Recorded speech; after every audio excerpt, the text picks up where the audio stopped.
এক ছিল রাখাল বালক। বনের ধারে সে গরু চড়াতো। একদিন সে চিৎকার করে উঠল, বাঘ এসেছে, বাঘ এসেছে।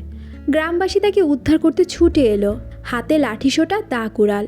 এসে দেখলো রাখাল বালক হাসছে। বাঘ আসলে আসেনি, সে মজা করছিল। কয়েকদিন পর আবারও সে চিৎকার করে উঠল, বাঘ, বাঘ, বাঘ। সহজ সরল গ্রামবাসী একের বিপদে অন্য এগিয়ে আসে। তারা আবারও দৌড়ে এলো বনের ধারে। এসে দেখলো রাখাল বালক হাসছে। তারা আবারও ধোঁকা খেয়ে ফিরে গেল যার যার কাজে। মাসখানেক পরে আবারও চিৎকার করে উঠল সেই রাখাল বালক, বাঘ এসেছে, বাঘ এসেছে। গ্রামবাসী আবারও ছুটে এলো রাখাল বালককে উদ্ধারে। এসে দেখলো রাখাল বালক হাসছে। তোমাদেরকে এমনিই ডাকলাম, আসলে বাঘ আসেনি। তারপর সত্যি সত্যি একজন বাঘ এলো। রাখাল বালক তার স্বরে প্রাণপণে চিৎকার করতে লাগলো, বাঘ এসেছে, বাঘ এসেছে। গ্রামবাসী কেউ আর এগিয়ে এলো না। কতবার আর ঠকা যায়?